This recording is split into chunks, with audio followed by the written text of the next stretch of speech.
Next है consider the following two statement. A publicly derived class is a sub type of its base class. Inheritance provides for code reuse. तो इन दोनों में से आपको correct और इनकरेक्ट स्टेटमेंट बतानी है। तो अगर पहली स्टेटमेंट की बात करें तो जो भी बेस क्लास से ड्राइव होती है, जो भी क्लास बेस क्लास से ड्राइव होगी वो उसकी सब टाइप ही तो होती है। तो इसका मतलब पहली वाली स्टेटमेंट आपकी ट्रू है। सेकंड कह रही है inheritance provides for code reuse. तो कोड को रीयूज करने के लिए हम कौन सी प्रॉपर्टी का यूज करते हैं? इनहेरिटेंस का। इनहेरिट कर ली उसने वो प्रॉपर्टी, उस क्लास से इनहेरिट होकर दूसरी क्लास में वो प्रॉपर्टी आ जाएगी, मतलब कि रीयूज कर रहे हो आप। कोड को रीयूज करना ही इनहेरिटेंस कहलाता है। तो इसका मतलब सेकंड स्टेटमेंट भी आपकी यहाँ पे क्या है? ट्रू है। तो both statement are correct. Next है in general in a recursive and non recursive implementation of a problem और program both time and space complexity are better in recursive than in non-recursive program, या both time and space complexity are better in non-recursive than in recursive program। तो आपको यहाँ पे compare करना है, क्या क्या कंपेयर करना है? टाइम कॉम्प्लेक्सिटी और स्पेस कॉम्प्लेक्सिटी। तो अगर हम रिकर्सिव प्रोग्राम की बात करें, रिकर्सिव प्रोग्राम, तो यहाँ पे जो आपकी टाइम कॉम्प्लेक्सिटी होती है, टाइम कॉम्प्लेक्सिटी और आपकी स्पेस कॉम्प्लेक्सिटी। तो कई बार ऐसा होता है कि जो टाइम कॉम्प्लेक्सिटी और स्पेस कॉम्प्लेक्सिटी होती है आपकी रिकर्सिव प्रोग्राम में, वो ज्यादा हो जाती है as compare to recursive program. वहां पे ज्यादा टाइम लगता है और ज्यादा स्पेस यूज होता है in case of recursive program. तो यहाँ पे जो आंसर आएगा वो आएगा आपका both time and space complexity are better in non recursive program than in recursive program.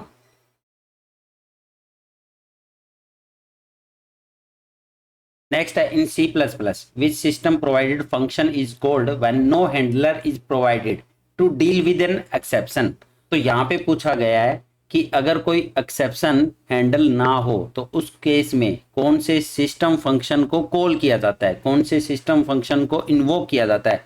तो उस केस में आपका टर्मिनेट फंक्शन को कॉल किया जाता है। तो terminate function is called in case any exception is not handled properly. तो अगर कोई एक्सेप्शन हैंडल नहीं हो रहा है प्रॉपरली तो उस केस में हम किसको कॉल करेंगे? यहाँ पे टर्मिनेट फंक्शन को।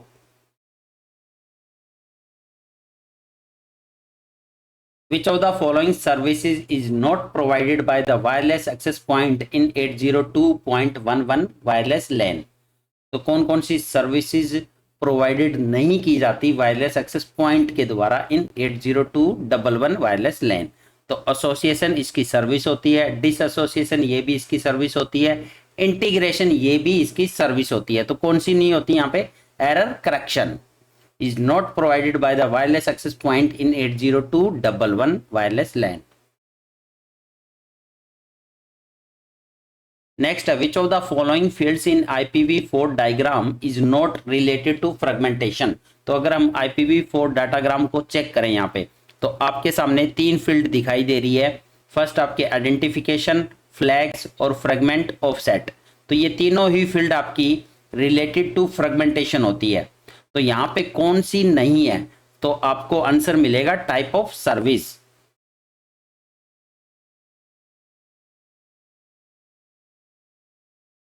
नेक्स्ट है suppose that R1 and R2 are reflexive relation on a set A, which of the following statement is correct? तो R1 और R2 दोनों ही आपके रिफ्लेक्सिव रिलेशन है यहाँ पे। अब इन दोनों का अगर आप इंटरसेक्शन करोगे तो वो भी क्या आएगा? रिफ्लेक्सिव ही आएगा, ये इसकी प्रॉपर्टी है। और अगर आप इन दोनों का यूनियन करोगे तो वो भी क्या आता है? आपका रिफ्लेक्सिव आता है ऑलवेज। तो यहां पे अब आंसर क्या हो जाएगा आपका? सी वाला, both R1 intersection R2 and R1 union R2 are reflexive.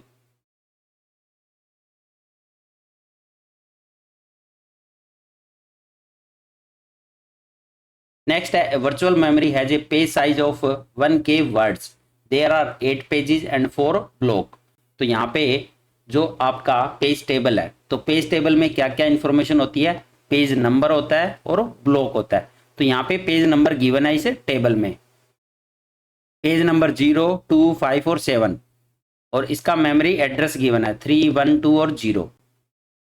Which of the following list of virtual address will not cause any page fault if referenced by the CPU? तो अब आपको बताना है कि कौन से पेज फॉल्ट नहीं occur होंगे अगर सीपीयू रेफरेंस करता है इनको। तो इन चारों में से आंसर बताना है कौन कौन से पेज नंबर आपके पेज फॉल्ट में नहीं आएंगे। तो जैसा कि यहाँ पे बताया कि each page has a size of 1K words.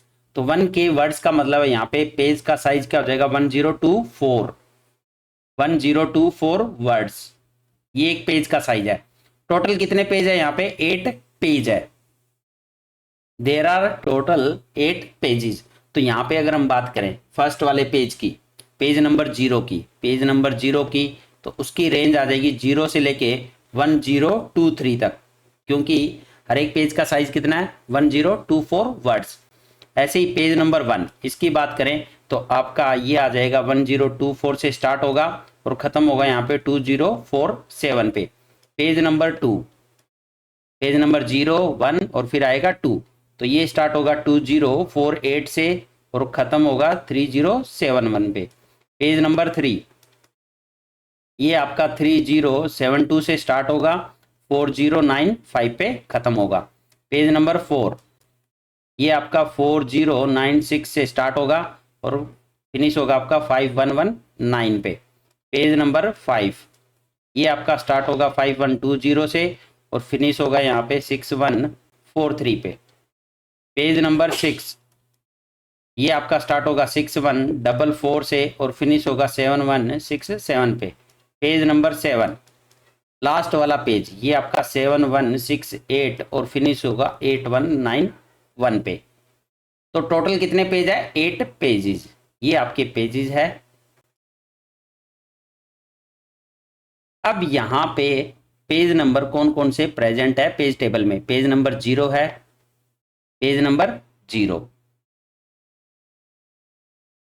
Page number 2, तो पेज नंबर 2 पेज टेबल के अंदर है ये। Page number 5, page number 5 page table के अंदर है। पेज नंबर 7 ये भी आपका पेज टेबल के अंदर है। तो ये 4 पेज आपके पेज टेबल में है। तो भाई अगर ये चारों पेज को रेफरेंस करोगे तो आपका पेज फॉल्ट नहीं होगा। इन चारों में से अगर कोई भी पेज रेफरेंस किया जाता है सीपीयू से तो आपका पेज फॉल्ट नहीं होगा, इनके अलावा आपका पेज फॉल्ट होगा। तो यहाँ पे पहले वाला ऑप्शन देखो 1024 तो 1024 आपका P1 में आ रहा है, तो इसका मतलब पेज फॉल्ट होगा। तो फर्दर आपको चेक करने की जरूरत ही नहीं है, तो पेज फॉल्ट अक्कर हो रहा है यहाँ पे। नेक्स्ट है 1234 देखो कौन सी में आता है 1234। तो आपका 1234 भी P1 में ही आ रहा है ये 1234, तो इसमें भी आपका क्या होगा पेज फॉल्ट होगा। नेक्स्ट 1020 तो 1020 इसमें आएगा P0 में, कोई पेज फॉल्ट नहीं होगा क्योंकि P0 के अंदर ही आता है, इसी रेंज में है। 3012 आपका आएगा P2 में, तो P2 में आपका पेज टेबल में है, तो इसका मतलब इसमें भी पेज फॉल्ट नहीं होगा। 6120 आपका पेज नंबर 5 है, कोई पेज फॉल्ट नहीं होगा। 8100 P7 है, पेज नंबर 7, कोई पेज फॉल्ट नहीं होगा। तो यहाँ पे आंसर आपको साफ साफ दिखाई दे रहा है, आंसर क्या हो जाएगा आपका सी वाला, will not cause any page fault. तो काफी अच्छा क्वेश्चन था ये, काफी अच्छा इंपॉर्टेंट क्वेश्चन है एग्जाम के पॉइंट ऑफ व्यू से। तो यहाँ पे ईच पेज का साइज गिवन है 1K वर्ड्स, मतलब कि 1024 वर्ड्स। बस अब आपको 8 पेज बनाने हैं पेज नंबर 0 से, और हर एक का साइज दे दिया ये, तो आपको रेंज सेट करनी है और कुछ नहीं है। और यहाँ पे मैच कर लो जो आपकी पेज टेबल है उसके अकॉर्डिंग कौन कौन से पेज इस पेज टेबल में है, कौन से नहीं है, तो आंसर हो जाएगा सी वाला।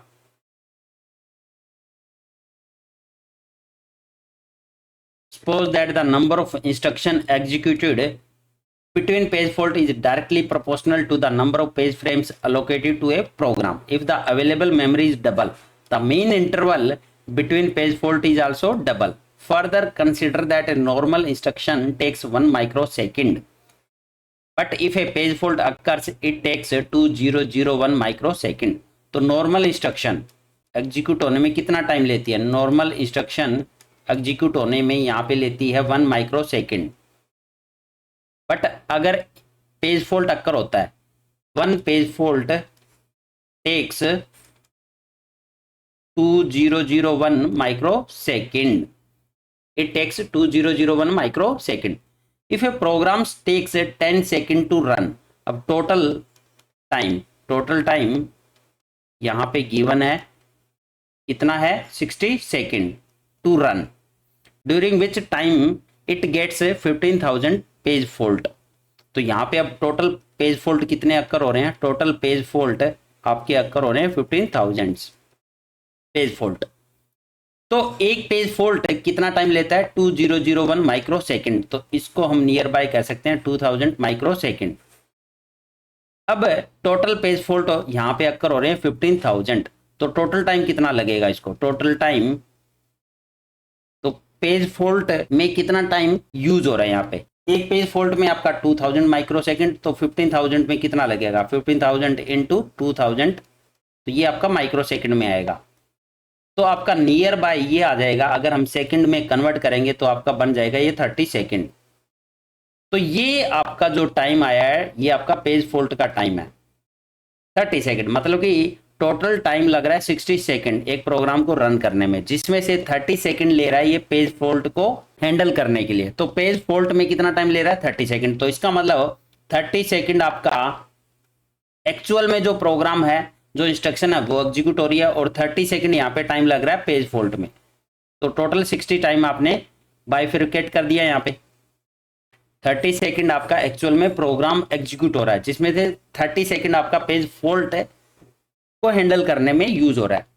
अब आपको नेक्स्ट बताना, how long would it take to run if twice as much memory were available. अगर आपकी ट्वाइस मेमोरी अवेलेबल हो, मतलब कि डबल मेमोरी अवेलेबल हो, तो उस केस में अब कितना टाइम लगेगा, टोटल टाइम कितना लगेगा इस प्रोग्राम को एग्जीक्यूट करने में।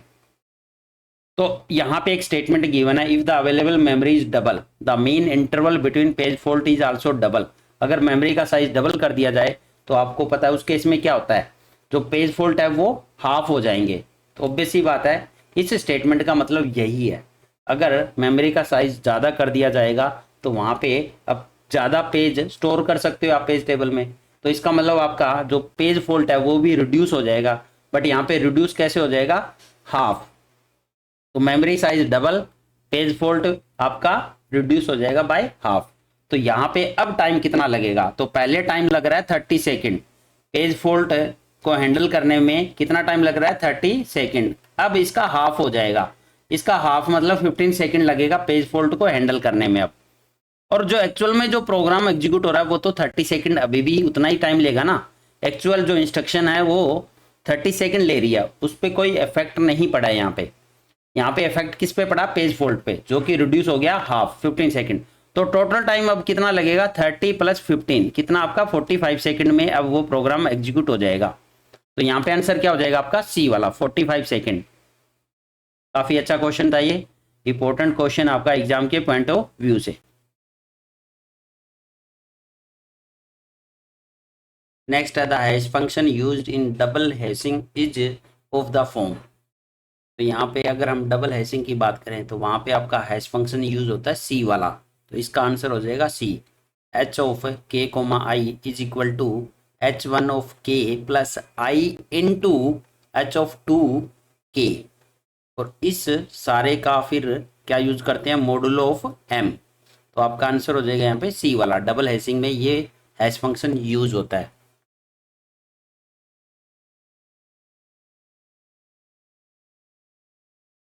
नेक्स्ट है the in order traversal of the following tree.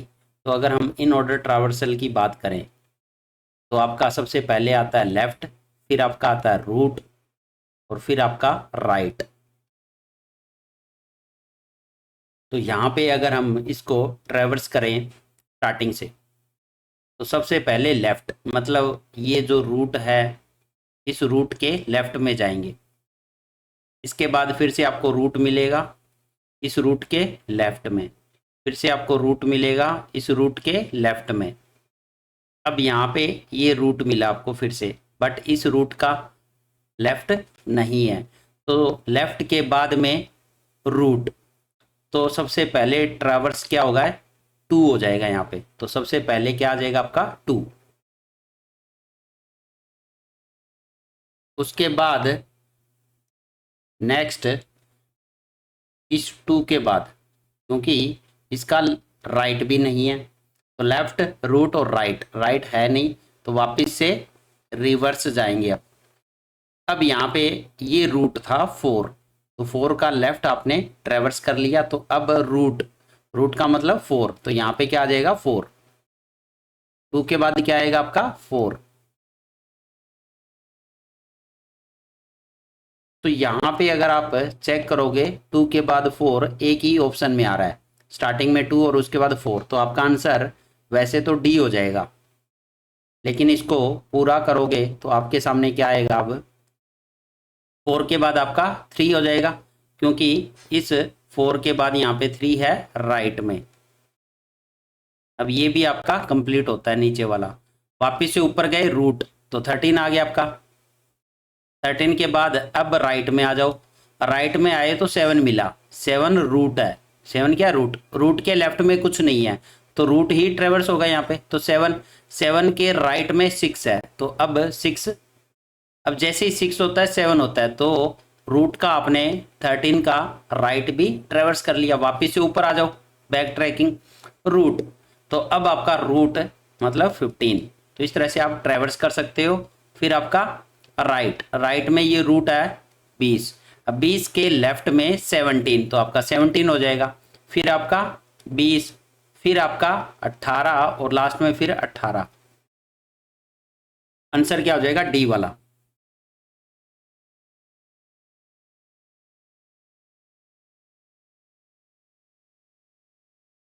Next है an ideal sort is in place sort whose additional space requirement is.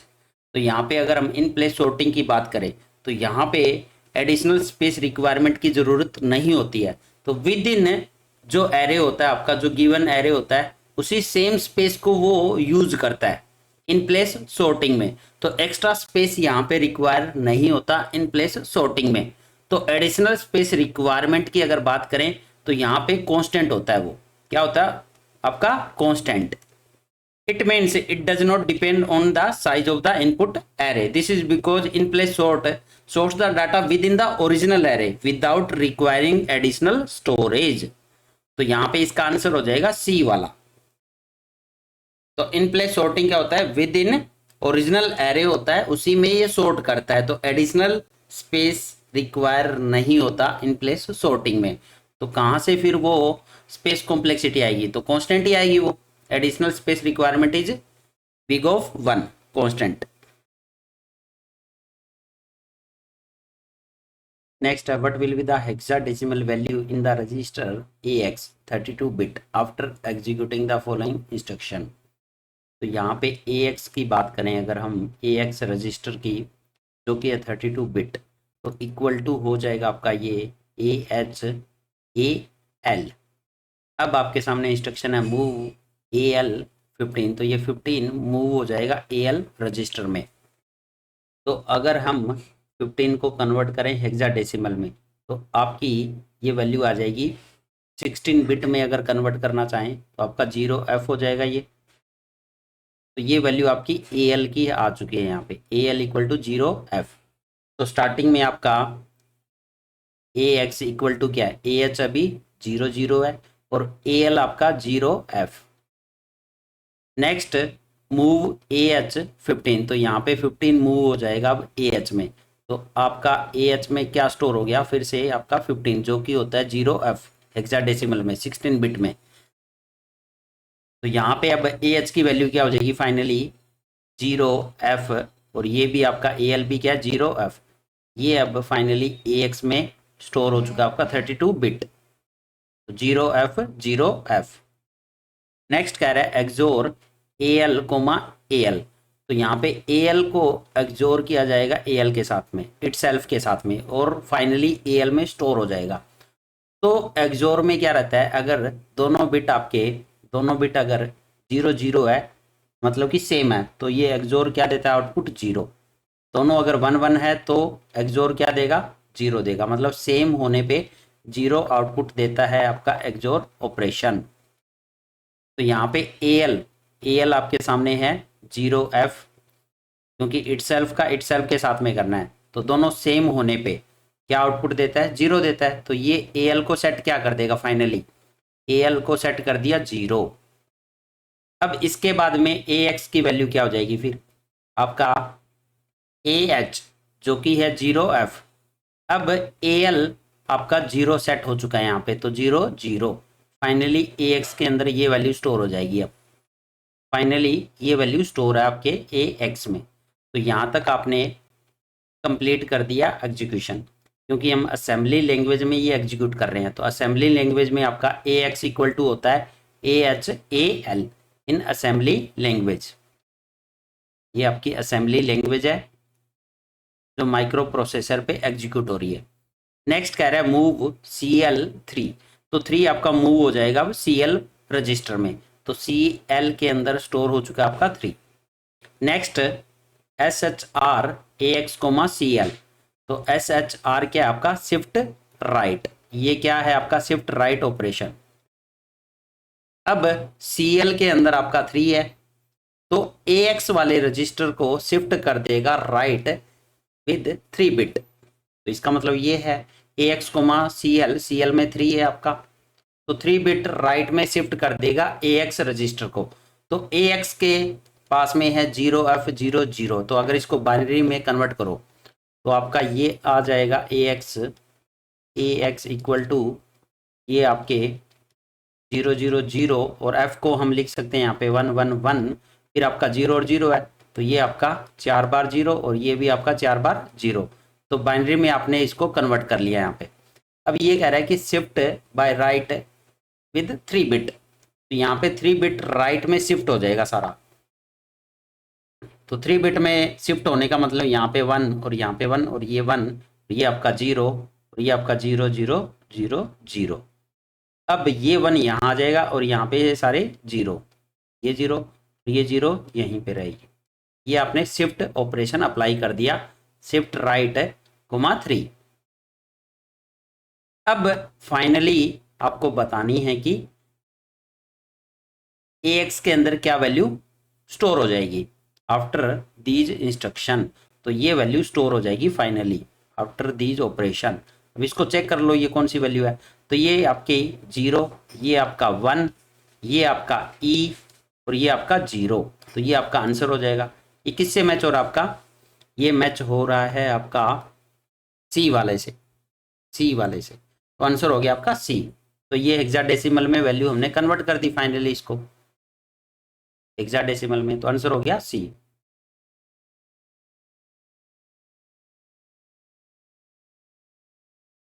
Next है Unix file system has 1 KB blocks and 4 byte disk address. What is the maximum file size if inode contain 10 direct entries and 1 single, double and triple indirect entry each?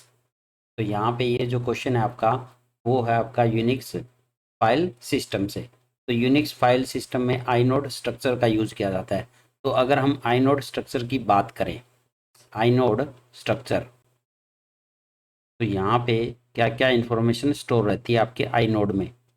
तो inode structure में आपका file attribute उस file के बारे में information store होती है, file की परमिशन, फाइल में इंफॉर्मेशन क्या स्टोर है। तो ये काफ़ी इंपॉर्टेंट एट्रीब्यूट होता है जो कि स्टोर रहता है आइनोड में। इसके अलावा आपका नेक्स्ट आता है डायरेक्ट एड्रेस या direct entry. Next information store होती है आपकी सिंगल इनडायरेक्ट एड्रेस। थर्ड आपकी डबल इनडायरेक्ट। थर्ड आपका ट्रिपल इनडायरेक्ट पॉइंटर या एड्रेस। तो ये आइनोड स्ट्रक्चर होता है आपका। अब इसमें अगर हम बात करें डायरेक्ट एड्रेस का मतलब क्या है, तो यहाँ पे डायरेक्ट एड्रेस का मतलब है यहाँ पे जो एड्रेस है वो डायरेक्ट किसको पॉइंट कर रहे हैं, आपके ब्लॉक को, डाटा ब्लॉक को। किसको पॉइंट कर रहे हैं, ये डाटा ब्लॉक को डायरेक्ट पॉइंट कर रहे हैं। यहाँ पे ये जो एड्रेस है direct pointing to data blocks.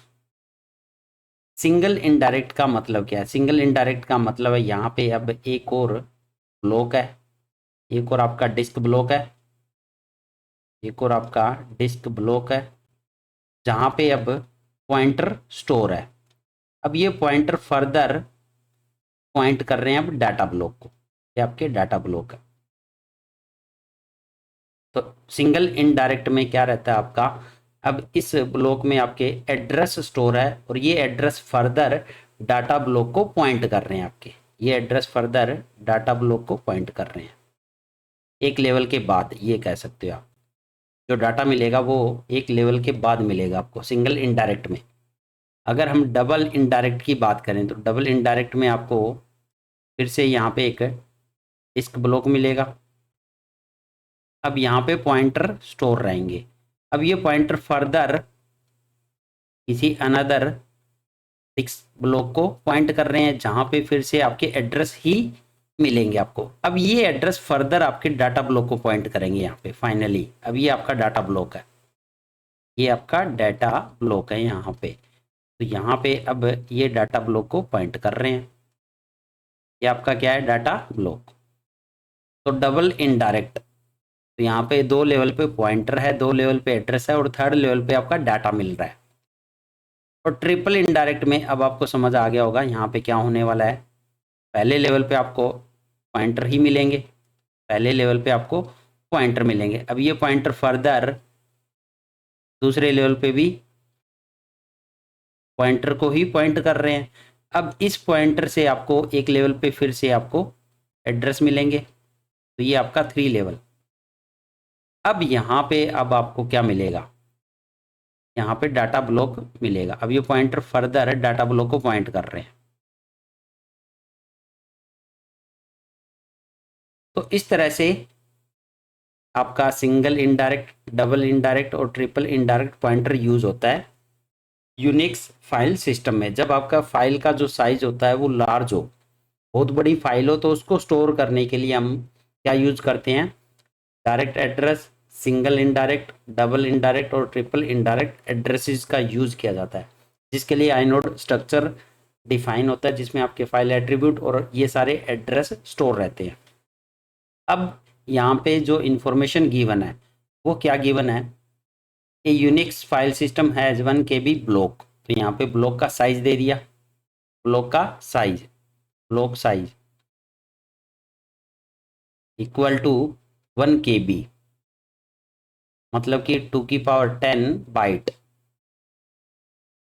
और 4 byte disk address, each address size, each address equal to 4 byte, मतलब कि 2 की पावर 2 बाइट। तो what is the maximum file size, अब मैक्सिमम फाइल का साइज आपको बताना है। If I node contain 10 direct entry, तो यहाँ पे सबसे पहले डायरेक्ट एड्रेस, यहाँ पे कितने हैं डायरेक्ट एड्रेस, 10। तो डायरेक्ट गिवन है यहाँ पे 10 डायरेक्ट एंट्री। तो आपको पता चल गया ये जो पॉइंटर है ये कितने हैं, 10 है, और ये 10 के 10 अब इस लेवल पे डायरेक्ट डाटा ब्लॉक को ही पॉइंट कर रहे हैं। तो नंबर ऑफ एड्रेसेस आपको यहाँ पे डायरेक्ट पता चल रहे हैं कि 10 ही होंगे। तो क्योंकि आपको टोटल नंबर ऑफ एड्रेसेस पता करने हैं अब इसमें, total number of addresses, total number of addresses या पॉइंटर्स कितने हैं, ये अगर आपने फाइंड आउट कर लिए तो आपको फाइल का साइज भी पता लग जाएगा। क्योंकि ईच एड्रेस का साइज कितना है यहाँ पे, ईच ब्लॉक साइज कितना है यहाँ पे, 2 की पावर 10 बाइट। तो टोटल नंबर ऑफ एड्रेसेस निकाल लो और उसके बाद आपको ब्लॉक का साइज पता है 2 की पावर 10 बाइट या 1 KB है, तो आप उससे मल्टीप्लाई कर दो total number of addresses into block size, तो आपका पूरा का पूरा फाइल का साइज आ जाएगा। तो अब यहाँ पे डायरेक्ट एड्रेस कितने हैं, 10 और ईच ब्लॉक साइज है KB, तो ये बाद में हम इसको सोल्व कर लेंगे। प्लस में अब सिंगल इनडायरेक्ट, ये फाइंड आउट कर लो कितने यूज हो रहे हैं, सिंगल इनडायरेक्ट एड्रेसेस कितने हैं। तो इसको निकालने का फॉर्मूला होता है आपका कि टोटल नंबर ऑफ एड्रेसेस निकालने हो, टोटल नंबर ऑफ एड्रेसेस कैसे निकालेंगे, यहाँ पे इक्वल टू होता है आपका ब्लॉक का size, block size divide by each address size, each address size. ये देखो सिंगल इनडायरेक्ट, ये आपका सिंगल इनडायरेक्ट है, तो यहाँ पे सिंगल इनडायरेक्ट इस पॉइंटर को पॉइंट कर रहा है। अब ये पॉइंटर फर्दर इस डाटा ब्लॉक को पॉइंट कर रहा है, ये नेक्स्ट वाले डाटा ब्लॉक को पॉइंट कर रहा होगा, नेक्स्ट वाले को। तो अब आपको ये total number of addresses find out करने हैं, तो ब्लॉक का साइज और ईच एड्रेस का साइज, तो वहां से आपको फाइंड आउट हो जाएगा टोटल नंबर ऑफ एड्रेसेस कितने हैं इसमें। तो यहाँ पे ब्लॉक का साइज है हमारे पास में 2^10 बाइट और ईच एड्रेस साइज है आपका 2^2 बाइट। तो यहाँ से आपके सामने आ गया 2^8। तो यहाँ पे 256 addresses, total number of addresses कितने हैं सिंगल इनडायरेक्ट में 256, तो प्लस में 256। इसको 2^8 भी रख सकते हो आप, क्योंकि इसको सोल्व करना इजी हो जाएगा। 2^8 ही रखो इसको, ये आपके सिंगल इनडायरेक्ट एड्रेसेस निकल आए। अब डबल इनडायरेक्ट की बात करें, तो डबल इनडायरेक्ट यहाँ पे कितने नंबर ऑफ एड्रेसेस है, तो ये एड्रेसेस आपके आएंगे 256। अब ये फर्स्ट वाला जो एड्रेस है ये फर्दर कितने एड्रेसेस को पॉइंट कर रहा है, फिर से आपके 256 एड्रेसेस को ही पॉइंट कर रहा है। तो यहाँ से आपके डबल इनडायरेक्ट एड्रेस भी निकल आए, जो कि हो जाएंगे 2^8 इंटू 2^8। ये डबल इनडायरेक्ट एड्रेसेस भी आ गए। नेक्स्ट आपका ट्रिपल इनडायरेक्ट एड्रेस। तो ट्रिपल की बात करें तो इस लेवल पे यहाँ पे 256 एड्रेस है। अब ये फर्स्ट एड्रेस फर्दर 256 को ही पॉइंट कर रहा है और इसका फर्स्ट एड्रेस फर्दर 256 एड्रेस को पॉइंट कर रहा है। उसके बाद आपका डाटा ब्लॉक, तो 3 लेवल पे। तो इसका मतलब 2^8 इंटू 2^8 और इंटू 2^8। तो ये आपके टोटल नंबर ऑफ एड्रेसेस निकल आए यहाँ पे, टोटल नंबर ऑफ एड्रेसेस। अब इन एड्रेसेस को अगर हम मल्टीप्लाई कर दें ब्लॉक साइज से, जो कि है 1 KB, तो आपका फाइल का साइज आ जाएगा ये। अब ये पूरा क्या है आपका ब्लॉक का साइज, सॉरी फाइल का साइज। ये फाइल साइज आ चुका, आप बस इसको सोल्व करना है मैथमेटिक्स। तो यहाँ पे फाइल का साइज आ चुका है। अब इसको सोल्व करने का तरीका क्या है, देखो अगर इसको 2^8 को सोल्व करोगे तो यहाँ पे 2^24 आ गया ये। अब आपको पता है 1 GB इज इक्वल टू होता है 2^20 किलोबाइट। तो यहाँ पे बाहर 1 किलोबाइट है। 1 किलोबाइट अगर सभी के साथ मल्टीप्लाई हो जाए, अंदर मल्टीप्लाई कर दो सभी को, तो यहाँ पे 2^24 किलोबाइट आ जाएगा ये। अब 1 GB इज इक्वल टू होता है 2^20 किलोबाइट। तो इसका मतलब 2^24 है। तो यहाँ पे अब ये बन जाएगा आपका ऑलमोस्ट 16 किलोबाइट, सॉरी 16 गीगाबाइट। ये कितना आ गया आपका 16 गीगाबाइट, क्योंकि 2^20 कितना होता है आपका 1 GB होता है। अब 2^4 को अलग कर लिया 16, तो 16 GB। तो ये जो वैल्यू है आपकी नियर बाय कितनी आ जाएगी 2^24 किलोबाइट, जो कि है 16 GB। तो ये सोल्व हो गया आपका ये वाला पोर्शन, क्योंकि 1 किलोबाइट मल्टीप्लाई होना है। ऐसे ही इसके साथ में 1 किलोबाइट मल्टीप्लाई कर दो, तो ये आपका 2^16 किलोबाइट हो गया। अब यहाँ पे अगर इसको हम सोल्व करें तो आपका 1 मेगाबाइट इज इक्वल टू होता है आपका 2^10 किलोबाइट, 2^10 किलोबाइट। तो यहाँ से अब आपको समझ आ रहा है ये 2^16 है, 2^16 किलोबाइट, और 2^10 किलोबाइट होता है 1 MB। अब यहाँ से आपको मिलेगा 64 MB, क्योंकि 2^10 मतलब 2^6 बच गया, जो कि होता है 64। तो 64 MB और 2^10 के भी होता है 1 MB। तो यहाँ से आपको मिला 64 MB। तो ये भी आपका सोल्व हो गया। ऐसे ही 2^8 को सोल्व कर सकते हैं आप, जो कि मिलेगा आपको 256 किलोबाइट, जो कि क्या मिलेगा 256 किलोबाइट, और 10 आपको मिलेगा यहाँ पे 10 किलोबाइट। ये सारी की सारी वैल्यू सोल्व हो चुकी है, सबको ऐड करना है। अब देखो भाई 16 GB में ऐड करोगे 64 MB, 256 किलोबाइट और 10 किलोबाइट, तो अप्रोक्सीमेट वैल्यू हमें बतानी होती है। तो ऐसे में हमें समझ आ रहा है कि 16 GB ही आंसर आएगा, जो बड़े वाला जो आंसर है वही आंसर होने वाला है। तो यहाँ पे आपका जो आंसर हो जाएगा वो C वाला हो जाएगा, maximum file size 16 GB।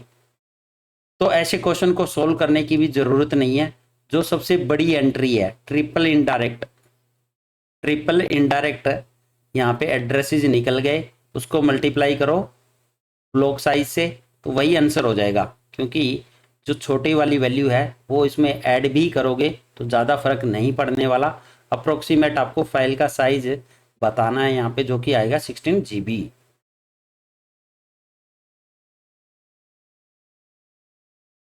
Next है, a 3 dimensional array in C++ is declare as integer a x into y into z. Consider that array elements are stored in row measure order and indexing begins from 0.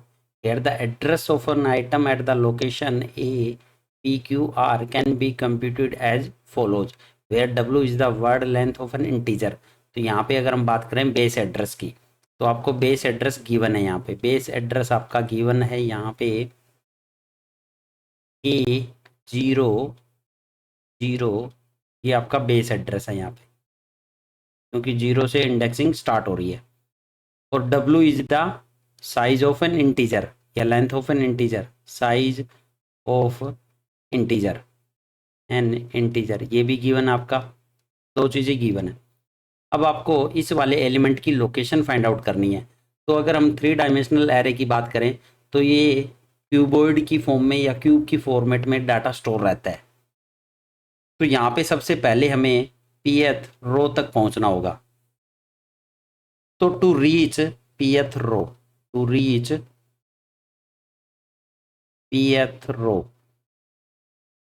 तो हमें कितनी रो cross करनी पड़ेगी? 0 से लेके p-1 तक, 0 to p-1, it means p number of row cross करनी पड़ेगी। भाई 0 से स्टार्ट हो रही है, p-1 तक कह रहा है, तो p नंबर ऑफ रो हमें क्रॉस करनी पड़ेगी। पहले इस रो पे पहुंचेंगे ना p वाली, उसके बाद फर्दर प्रोसीड करेंगे। तो आपको p number of rows cross करनी पड़ेगी, इतनी p rows, and each row contain how many element, and each row contain, तो भाई इतनी रो है तो उसमें हर एक रो में एलिमेंट भी तो होंगे। वो कितने एलिमेंट होंगे? यहाँ पे आपके एलिमेंट हो जाएंगे y into Z element, y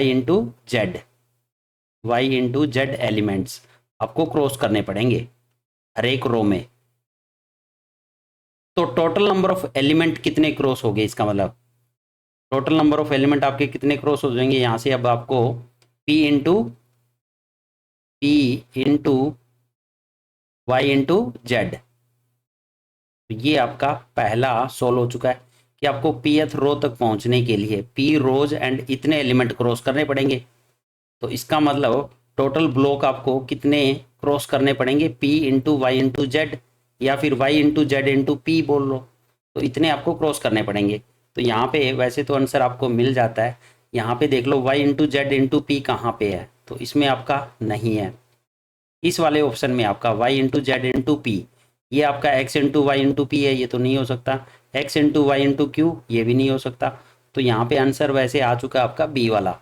shortcut यही है, पहले इसी को फाइंड आउट कर लो, लेकिन फर्दर सोल्व करना है तो कैसे करेंगे?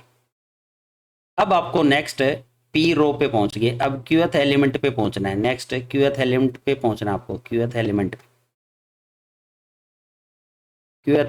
पे पहुंचने के लिए अब आपको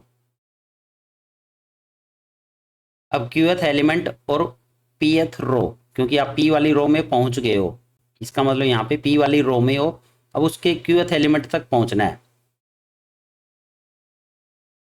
तो यहाँ पे क्यूएथ एलिमेंट तक पहुंचने के लिए आपको Q number of row cross करनी पड़ेगी, क्यू रोज आपको क्रॉस करनी पड़ेगी, Q number of rows cross करनी पड़ेंगी, एंड ईच रो कंटेन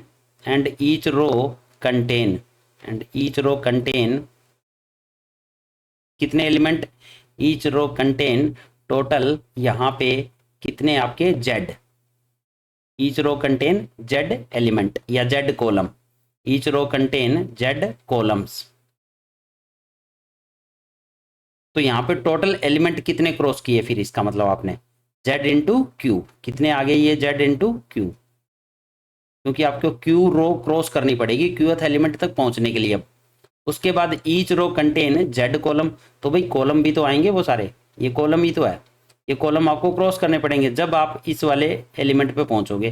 तो जेड इंटू क्यू, तो यहाँ पे अब आपका टोटल ब्लॉक कितने हो गए अभी तक, पहले इतने किए आपने p into y into z, plus अब फर्दर आप जेड इंटू क्यू। अब आप क्यूथ एलिमेंट पे पहुंचे हो, लास्ट अब आरथ एलिमेंट पे पहुंचना है फाइनली। तो आर एलिमेंट के लिए आपको कितनी रो क्रॉस करनी पड़ेगी अब यहाँ पे, तो आर एलिमेंट पे पहुंचना है तो ऑब्वियस सी बात है उसके लिए आर नंबर ऑफ एलिमेंट ही क्रॉस करने हैं। अब आपको आरथ पे पहुंचना है तो यहाँ पे आर नंबर ऑफ एलिमेंट ही क्रॉस करने पड़ेंगे, आर एलिमेंट्स, तो यहाँ पे प्लस कर देंगे आर। तो ये टोटल आपका टोटल नंबर ऑफ ब्लॉक आ गए, और हर एक जो ब्लॉक है वो उसका जो साइज है वो कितना गिवन है यहाँ पे डब्लू, तो इंटू डब्लू कर देंगे, इंटू डब्लू। और बेस एड्रेस कितना आपका A000, तो बेस एड्रेस प्लस में ये ऑफसेट, ये पूरा क्या है आपका ऑफसेट, ये आपका पूरा ऑफसेट है। तो बेस एड्रेस प्लस में इतने ब्लॉक्स आपने, इतना साइज आपको ट्रेवस करना पड़ेगा। तो बेस एड्रेस में ये ऐड कर देंगे तो उसकी लोकेशन आ जाएगी, कौन किसकी आ जाएगी, APQR की, जो कि आ जाएगा आपका बी वाला आंसर। ये भी काफ़ी इंपॉर्टेंट क्वेश्चन है क्योंकि 2023 में भी पूछा गया था ये 2023 UGC नेट में भी पूछा गया है। कुछ क्वेश्चन ऐसे होते हैं जो रिपीट होते रहते हैं।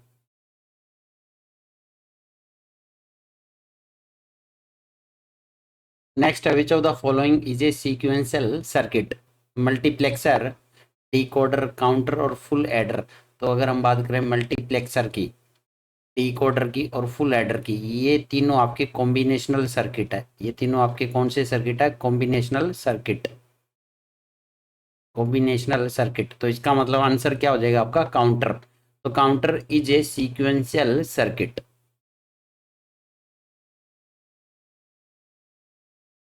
नेक्स्ट है 8085 micro processor has how many hardware interrupt, 2, 3, 4 और 5। तो अगर हम बात करें 8085 माइक्रो प्रोसेसर की, तो यहाँ पे 5 हार्डवेयर इंटरप्ट होते हैं आपके, जो कि आपका ट्रैप, RST 7.5, RST 6.5 और RST 5.5 और आपका INTR।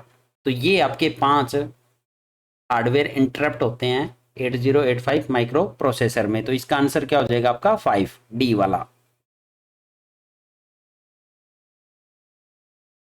नेक्स्ट है the register that stores all interrupt request is interrupt mask register, interrupt service register या इंटरप्ट रिक्वेस्ट रजिस्टर या स्टेटस रजिस्टर।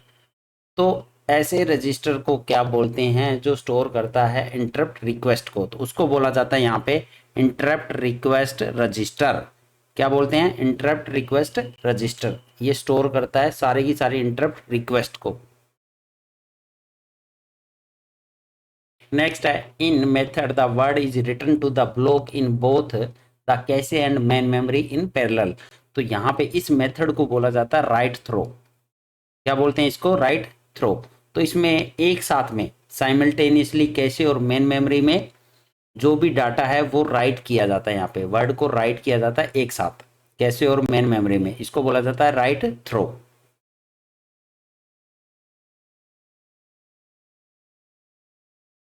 नेक्स्ट है इफ लिंक ट्रांसमिट्स 400 फ्रेम्स पर second and each slot has 8 bits, the transmission rate of the circuit of this TDM is. तो 400 frames पर second, frames पर second, और each slot has 8 bits, तो multiply by 8 bits, कितना आ गया आपका 3200 bits, 3200 bits पर सेकंड आ जाएगा ये, जो कि आ जाएगा आपका 32 kbps। तो ये आपका ट्रांसमिशन रेट आ चुका है 32 kbps।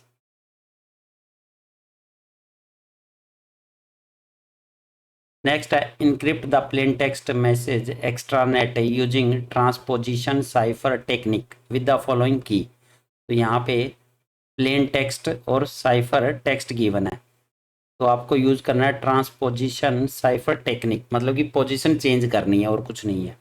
पोजीशन कैसे चेंज करोगे, प्लेन टेक्स्ट गिवन है जैसे 1 2 3 4 5 कुछ इस तरह से गिवन है आपको, तो यहाँ पे साइफर टेक्स्ट गिवन है, मतलब कि जो आपकी थर्ड वाली पोजीशन है यहाँ पे आ जाएगी, जो आपकी फिफ्थ वाली पोजीशन है वो यहाँ पे ट्रांसफ़र हो जाएगी, सेकंड वाली यहाँ, वन वाली यहाँ पे, और यहाँ पे आपकी फोर वाली। तो ये आपका साइफर टेक्स्ट इस तरह से आपको कन्वर्ट करना है सिंपल इस की का यूज करके।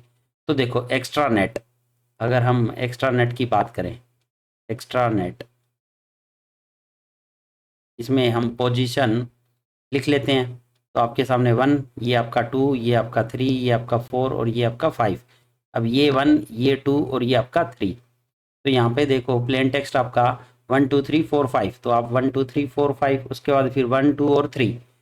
अब यहाँ पे using z as bogus character, तो यहाँ पे अब 5 आपको कंप्लीट करनी है, तो यहाँ पे आप जेड मेंशन कर सकते हो और इसको 4 और इसको 5 लिख दो, क्योंकि यहाँ पे गिवन है Z as bogus character.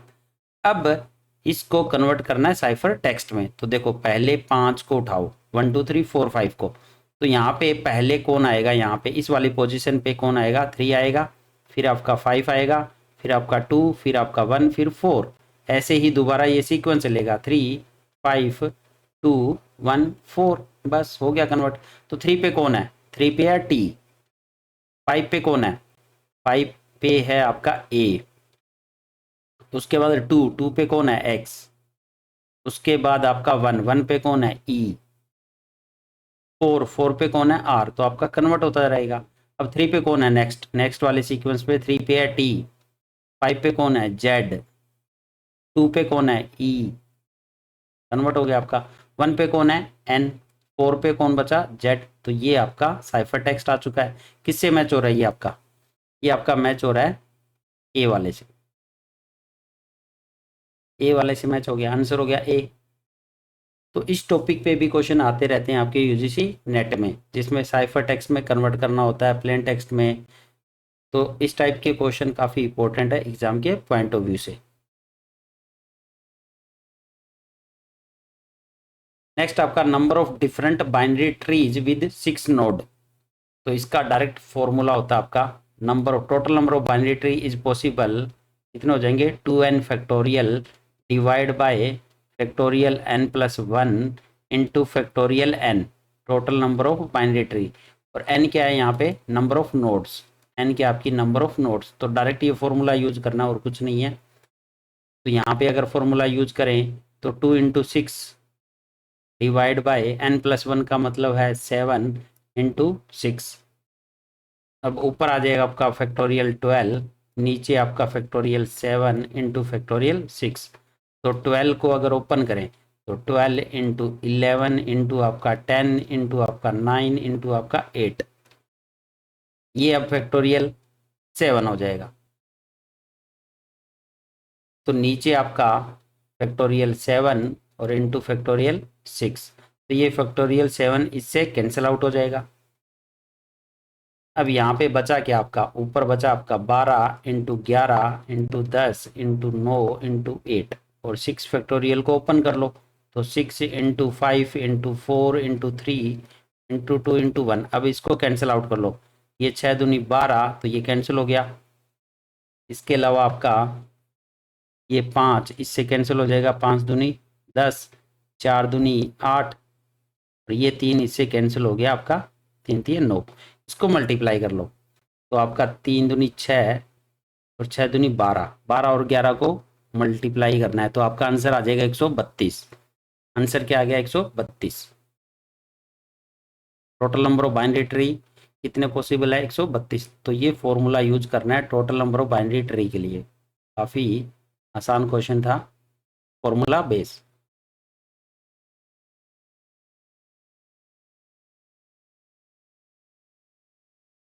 Next है which one of the following array represents a binary max heap, तो यहाँ पे मैक्स हीप की बात करें तो जो आपका रूट होता है वो हमेशा मैक्सिमम रहता है, रूट क्या रहता है यहाँ पे मैक्सिमम वैल्यू रहेगी, लेफ्ट और राइट से कंपेयर करोगे तो मैक्सिमम होनी चाहिए रूट वाली वैल्यू। अब यहाँ पे साथ में जो बाइनरी मैक्स हीप होता है ये एक कंप्लीट बाइनरी ट्री होता है, क्या होता है आपका कंप्लीट बाइनरी ट्री। बस इसी दो चीज को आपको ध्यान में रखना है। तो स्टार्टिंग वाले की बात करें, पहले वाले की, तो 26, ठीक है। अगर ये रूट है आपका 13, आपको कंप्लीट बाइनरी ट्री बनाना है साथ में, ये 13 यहाँ आ जाएगा, फिर आपका 17 यहाँ आ जाएगा, फिर नेक्स्ट लेवल पे आपका 14 यहाँ आ जाएगा, फिर आपका 11 यहाँ आ जाएगा, फिर आपका 9 यहाँ पे आ जाएगा, और ये आपका 15। तो आपने कंप्लीट बाइनरी ट्री बना दिया। अब यहाँ पे चेक करो क्या रूट आपका मैक्सिमम है या नहीं है। तो पहले वाले केस में तो आपका 26 है मैक्सिमम, दूसरे लेवल पे ये 13 और ये है आपका 14, तो आपका यहाँ पे 14 होना चाहिए, ये मैक्सिमम नहीं है। तो यहीं पे कंडीशन आपकी फेल हो रही है, मैक्सिमम हीप। तो मैक्सिमम हीप की कंडीशन आपकी फेल हो रही है, तो इसका मतलब पहला वाला ऑप्शन तो नहीं है आपका, मैक्स हीप नहीं हो सकता ये। अब सेकंड वाले को चेक करते हैं, दोबारा से सेकंड के लिए मैक्स हीप क्रिएट करते हैं। पहले 26, तो कंप्लीट बाइनरी ट्री बनाते जाओ बस, और कुछ नहीं करना आपको। उसके बाद चेक कर लेंगे हम। तो यहाँ पे ये 17, यहाँ पे ये 11, यहाँ पे 9, और यहाँ पे आ गया 13। तो यहाँ पे 26 तो ठीक है, ये 15 और ये 17, यहाँ पे फिर गड़बड़ होगी। यहाँ पे 17 आता तो ठीक था, यहाँ पे 17 आता तो ठीक था, मैक्सिमम हीप फिर से फेल हो गया। तो मतलब सेकंड भी ऑप्शन नहीं है, फर्स्ट भी नहीं है, तो दोनों ही ऑप्शन गलत हो गए। अब नेक्स्ट वाला ट्राई कर लेते हैं। तीसरा 26, ये आपका 15, ये आपका 17, ये आपका 14, और ये आपका 11, और ये आपका 9, और ये आपका 13। तो यहाँ पे देखो 26, ये तो ठीक है, ये 15, ये 14, ये 11, तो 15 आपका मैक्सिमम है, ये 17, ये 9, 13, 17 आपका मैक्सिमम है। यहाँ पे मैक्स हीप बन रहा है, कोई कंडीशन फेल नहीं हो रही है। तो यहाँ से आपको पता चल चुका है कि आंसर क्या होगा आपका, सी वाला। ट्राई आप डी के लिए भी कर सकते हो, मैक्स हीप नहीं बनेगा। सिंपली आपको क्या करना है, ऐसे में कंप्लीट ट्री बनाना होता है। कंप्लीट ट्री बना लो, कंप्लीट बाइनरी ट्री बना लो, उसके बाद चेक कर लो मैक्सिमम वाली। ऐसे ही अगर यहाँ पे मिनिमम हीप की बात करें, मिनिमम हीप है या नहीं है, इनमें से सेम चीज़ करनी है, कंप्लीट ट्री ही बनाना है। कंप्लीट बाइनरी ट्री बनाया, मिनिमम हीप वाली कंडीशन को चेक कर लो।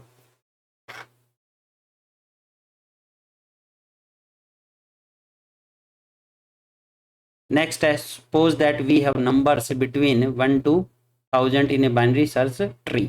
Want to search for the number 364. Which of the following sequence could not be the sequence of node examine?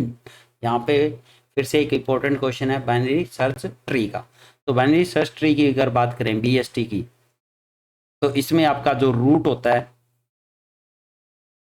Root के लेफ्ट में, रूट के लेफ्ट में लेस देन वाला number जाता है, और रूट के राइट में ग्रेटर देन नंबर जाता है। कौन सा जाता है, राइट में ग्रेटर, राइट में ग्रेटर, और लेफ्ट में लेस नंबर जाता है। ये होता है बाइनरी सर्च ट्री, BST। अब आपको यहाँ पे नंबर्स है 1 से लेके 1000 तक, और आपको सर्च करना है 364। तो यहाँ पे इनमें से कौन सा बाइनरी सर्च ट्री नहीं है, ये आपको बताना है। सिंपल सी बात है, 364 सर्च कर रहे हो बाइनरी सर्च ट्री में, तो 4 में से 3 आपके BST बनेंगे, एक नहीं बनेगा। तो वही बताना है कि कौन सा नहीं बनेगा। तो सिंपल सा फंडा है, बनाकर चेक कर लो। सबसे पहले पहले वाला बनाकर चेक करते हैं। तो जो जो नोड आपके सामने आ रही है 925, ये लो जी। अब इसके बाद नेक्स्ट आ रहा है 221, तो भाई लेफ्ट में रखेंगे 221 को, छोटा है। 221 के बाद 912, तो देखो 912 925 से छोटा है, तो भाई लेफ्ट में ही आ रहा है, सही है। 221 से बड़ा है तो राइट में आ जाएगा। यहाँ तक कोई कंडीशन फेल नहीं हो रही है। 912, 245, 925 से छोटा है, लेफ्ट में ही आएगा। 221 से बड़ा है तो आपका, 221 से बड़ा है तो आपका कहाँ आएगा, राइट में आएगा। ठीक है भाई। अब 912 से छोटा है, 912 से क्या है, छोटा है, तो यहाँ पे 245 आ जाएगा। क्या दिक्कत है, कोई कंडीशन अभी तक फेल नहीं हो रही है। 899, फिर से 925 से छोटा है, यहीं आएगा। 221 से बड़ा है, यहाँ जाएगा। 912 से छोटा है तो यहीं पे तो जाएगा। 245 से बड़ा है तो यहाँ आ जाएगा, अभी तक कोई दिक्कत नहीं है। अब 259 259 फिर से 925 से छोटा है, 221 से बड़ा है, 912 से छोटा है, 245 से बड़ा है और 899 से छोटा है, तो यहाँ पे भी कोई दिक्कत नहीं है। क्या दिक्कत है? ट्री आपका सही जा रहा है। नेक्स्ट आता है 363, फिर से 925 से छोटा, 221 से बड़ा, 912 से छोटा, 245 से बड़ा और 899 से छोटा और 259 से बड़ा, तो यहाँ पे आ जाएगा आपका 363। अब लास्ट में बचा 364, तो वो इससे बड़ा है तो इसके बाद आएगा। तो ये ट्री थोड़ा सा यहाँ पे स्पेस नहीं होने की वजह से आपको ऐसे ही काम चलाना पड़ेगा। तो अब आपको यहाँ पे समझ आ गया होगा कि आप 925 के लेफ्ट में जा रहे हो, तो यहाँ पे एक पूरा प्रोसेस बाइनरी सर्च ट्री को ही फॉलो कर रहा है। ठीक है, तो इसका मतलब ये सीक्वेंस आपका बीएसटी बना रहा है, यहाँ पे कोई गड़बड़ नहीं है। ऐसे ही आपको नेक्स्ट के लिए चेक करना है, 1 बाय 1 सारे के सारे चेक करने हैं, कहीं ना कहीं गड़बड़ आएगी इसमें, जहाँ गड़बड़ आएगी वही आपका गलत हो जाएगा। अब सेकंड वाला ट्री बना लेते हैं, 3 से स्टार्ट हुआ, फिर आया आपका 400, तो ये तो बड़ा है, यहाँ पे आएगा। 388, तो यहाँ पे आ जाएगा। 220, तो यहाँ पे आ जाएगा। 267, तो यहाँ पे आ जाएगा। 383, तो कहाँ आएगा? 383 यहाँ पे आ जाएगा। 382, तो ये यहाँ पे आ जाएगा, कोई दिक्कत नहीं है अभी तक। 279, ये कहाँ आएगा? यहाँ पे आ जाएगा।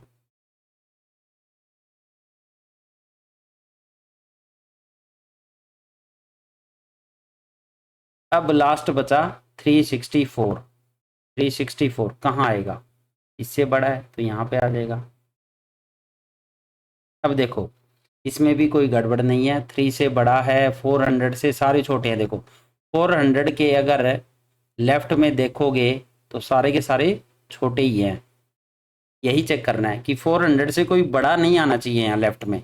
यही तो होता है बीएसटी कि जो रूट नोड है, रूट के लेफ्ट में जितने भी एलिमेंट है सारे के सारे छोटे होने चाहिए, तो यहाँ पे सारे के सारे छोटे हैं। ऐसे ही 388 के, तो 388 के भी लेफ्ट में देखोगे तो सारे के सारे छोटे हैं, यहाँ पे बड़ा कोई नहीं है। ऐसे ही 220, किसी भी रूट नोड को उठा लो, किसी भी रूट नोड को उठाने पे उसके लेफ्ट में या राइट में तो जो कंडीशन है वही फॉलो होनी चाहिए। अब 220 के राइट में, 220 के राइट में सारे के सारे बड़े होने चाहिए यहाँ पे, तो सारे के सारे बड़े ही हैं ये, तो इसका मतलब ये ट्री आपका सही है। फिर से ये बाइनरी सर्च ट्री है सेकंड वाला। तो फर्स्ट दो तो आपके ट्री है, आपको बताना है कौन सा नहीं है। अब बात करते हैं थर्ड वाले की। सबसे पहले आया 926, फिर आया आपका 203, तो यहाँ पे आएगा 203। फिर आया आपका 912, तो 912 आएगा आपका यहाँ पे। फिर आया 241, तो 241 आएगा आपका यहाँ पे। अब नेक्स्ट आया आपका 913, तो देखो 241 से क्या है, ये बड़ा है, तो यहाँ पे आएगा आपका 913। उसके बाद 246, तो 246 913 से छोटा है, तो यहाँ पे आ जाएगा। नेक्स्ट 364, 246 से बड़ा है, 364 यहाँ पे आ गया। अब इस ट्री को ध्यान से देखो, 926 के लेफ्ट में सारे के सारे छोटे होने चाहिए, तो क्या सारे के सारे छोटे हैं? ठीक है, सारे के सारे छोटे हैं, कोई दिक्कत नहीं है। चलो भाई नेक्स्ट वाले रूट पे बात करते हैं, 203 पे। 203 के राइट में, 203 के राइट में सारे बड़े होने चाहिए, तो 203 से सारे के सारे बड़े हैं, सारे के सारे बड़े हैं, तो यहाँ पे भी कोई दिक्कत नहीं है। अब बात करते हैं 912 की। 912 क्योंकि लेफ्ट वाला चेक करना है, तो 912 के लेफ्ट में सारे के सारे छोटे होने चाहिए। 241 और 913, अब 913 तो बड़ा है जबकि लेफ्ट में है, ये 913 लेफ्ट में है जबकि बड़ा है, तो यहाँ पे गड़बड़ होगी ना सारी की सारी, यहाँ पे क्या होगी गड़बड़, तो मतलब ये बीएसटी नहीं बनेगा आपका, ये बीएसटी नहीं बनेगा, यहीं पे गड़बड़ है। इसके अलावा आप 241 देखो, 241 से बड़े हैं तो ये तो ठीक है, तो गड़बड़ कहाँ आ रही है 912 के लेफ्ट में, यहाँ जाकर गड़बड़ गड़बड़ हो जाती है इसकी, यहाँ पे जाकर क्या हो जाती है गड़बड़, तो बीएसटी नहीं बनेगा सी वाला आपका, तो आंसर क्या हो गया आपका सी। तो इस तरह से आप चेक कर सकते हो बीएसटी बनाकर।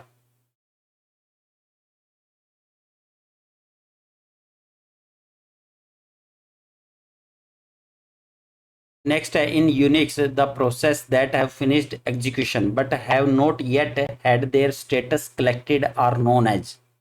तो अगर हम बात करें, एक होता है आपका स्लीपिंग प्रोसेस, तो these are the process that are not currently running but are waiting for some event to occur और for resources to become available, तो ऐसे प्रोसेस को बोला जाता है sleeping process. Stopped process, these process have been stopped usually by receiving a signal, तो इसको stopped process बोलते हैं। एक आता है आपका ऑर्फन प्रोसेस, तो these are the process whose parent process has finished और terminated without waiting for the child process to finish, तो वो कौन से प्रोसेस कहलाते हैं ऑर्फन प्रोसेस, जिनके पेरेंट अपना काम करके निकल गए हैं, फिनिश हो चुके हैं, टर्मिनेट हो चुके हैं without waiting for the child process, तो उसको ऑर्फन प्रोसेस बोलते हैं। लास्ट बचा आपका ज़ोंबी प्रोसेस, तो these are the process that have completed execution either successfully or unsuccessfully but still have an entry in the process table. This entry hold the process exit status information.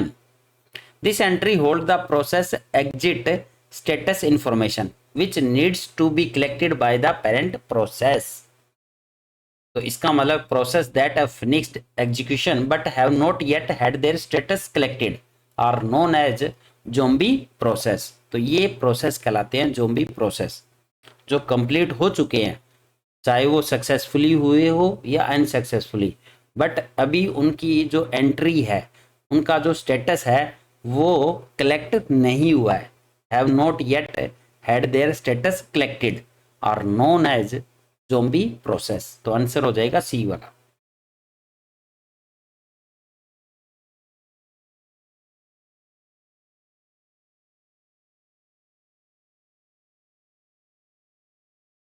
Next है consider a source with symbol A B C D with probability 1/2 1/4 1/8 1/8 respectively, what is the average number of bits per symbol for the Huffman code generated from the above information। तो यहाँ पे सबसे पहले क्या करेंगे, सबसे जो छोटी वैल्यू है, दो छोटी वैल्यू को उठाना आपको, तो छोटी वैल्यू आपके सामने 1/8 और 1/8 सबसे छोटी वैल्यू, अब इन दोनों को यहाँ पे कनेक्ट कर दो और जोड़ दो, जोड़ने पे आएगा 1/4, 1/4। अब 1/4 आने के बाद में जो नेक्स्ट स्मॉलर वैल्यू है जो कि है 1/4, तो वो यहाँ पे लिख दो 1/4। अब इन दोनों को भी क्या कर दो कनेक्ट कर दो, यहाँ पे आ जाएगा 1/2। नेक्स्ट स्मॉलेस्ट वैल्यू है 1/2, वो यहाँ पे लिख दो 1/2, इन दोनों को जोड़ दो जो कि आ जाएगा आपका 1। अब यहाँ पे इनके जो लेफ्ट में है, ये आपका लेफ्ट है ये आपका राइट है, तो लेफ्ट वालों को यहाँ पे 0 से डिनोट कर दो, राइट को 1 से, ये 0 ये 1 ये 0 ये 1। अब 1/8 1/8 ये किसकी थी सी और डी, 1/4 ये था आपका बी और 1/2 ये था आपका ए। तो यहाँ से अब आपको समझ आ गया होगा ए के लिए कितने बिट चाहिए, ए को रिप्रेजेंट करने के लिए 0, मतलब एक ही बिट चाहिए 1 बिट, ए को रिप्रेजेंट करने के लिए 1 बिट जो कि है 0। बी को रिप्रेजेंट करने के लिए कितने बिट चाहिए 2 बिट, 2 बिट्स कौन कौन से हैं वो 1 0, यहाँ से देखो 1 0 बी के लिए। सी को रिप्रेजेंट करने के लिए कितने चाहिए आपको 3 बिट्स, 3 बिट्स कौन कौन से हैं 1 1 और 0, ये आपका 1 1 और ये आपका 0। डी को रिप्रेजेंट करने के लिए कितने बिट चाहिए फिर से 3 बिट्स, कौन कौन से हैं वो 111 ये 3 बिट्स। तो आपको एवरेज नंबर ऑफ बिट्स पर सिंबल निकालने हैं। तो सिंपली अब आपको करना क्या है, जितने जितने बिट्स आए हैं सभी के उसकी प्रोबेबिलिटी से सभी को मल्टीप्लाई कर दो, वो एवरेज आ जाएगी। तो 1/2 ए की प्रोबेबिलिटी है 1/2 इंटू 1 बिट, प्लस बी की प्रोबेबिलिटी है 1/4 इंटू 2 बिट्स, सी की है 1/8 इंटू 3 बिट, प्लस डी की है 1/8 इंटू 3 बिट। इनको ऐड कर लो तो ये आपका आ जाएगा 1/2 प्लस ये भी आपका 1/2 ही बनेगा, कैंसिल आउट हो गया। ये आपका 3/8 और 3/8, तो 3/8 प्लस 3/8 तो 2 इंटू 3/8 हो गया ये। अब ये आपका आ चुका है 1/4 मतलब 3/4, और 1/2 प्लस 1/2 ये क्या हो जाएगा 1 हो जाएगा। 1 प्लस 3/4 तो आपका आ जाएगा 7/4। तो 7/4 कितना होता है आपका, 7 को 4 से डिवाइड कर लो, 4 एकम 4 ये आपका 3, और 4 7 28, और 4 5 20 1.75। तो आपका आंसर आ जाएगा 1.75 बिट्स पर सिंबल। तो बी वाला आंसर हो गया। तो आपका हुफमैन कोडिंग काफ़ी इंपॉर्टेंट है एग्जाम के पॉइंट ऑफ व्यू से, मोस्ट इंपॉर्टेंट। ये आपको फाइंड आउट करनी आनी चाहिए, एवरेज नंबर ऑफ बिट्स पर सिंबल। नेक्स्ट है, in Unix operating system when a process creates a new process using the fork system call which of the following state is shared between the parent process and child process. तो जब नया process create होता है using fork system call, तो कौन सा यहाँ पे शेयर होता है, हीप स्टैग या शेयर्ड मेमोरी सेगमेंट या both heap and Stag between the parent process and child process. तो यहाँ पे अगर बात करें, हीप आपका शेयर्ड नहीं होता, स्टैग भी नहीं होता, क्योंकि हर एक प्रोसेस का अपना हीप होता है, हर एक चाइल्ड प्रोसेस का भी अपना हीप होगा।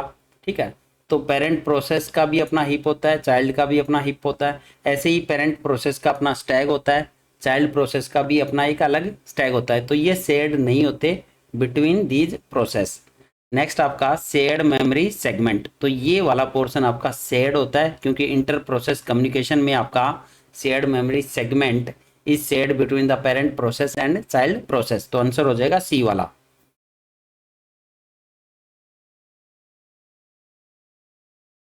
नेक्स्ट है, the number of different spanning tree in complete graph K4 and bipartite graph K2, 2 have. तो डिफरेंट स्पेनिंग ट्री पॉसिबल बताने आपको। अगर हम कंप्लीट ग्राफ की बात करें K4 की, तो इसका डायरेक्ट फॉर्मूला होता है कि Kn अगर कंप्लीट ग्राफ है तो total number of spanning tree is given by total number of spanning tree for complete graph is equal to n की पावर n-2। और यहाँ पे n क्या है आपका, n is number of vertices, n is number of vertices. तो ये formula है, काफ़ी इंपॉर्टेंट है कंप्लीट ग्राफ के लिए। कौन से ग्राफ के लिए, कंप्लीट ग्राफ के लिए, कंप्लीट के लिए।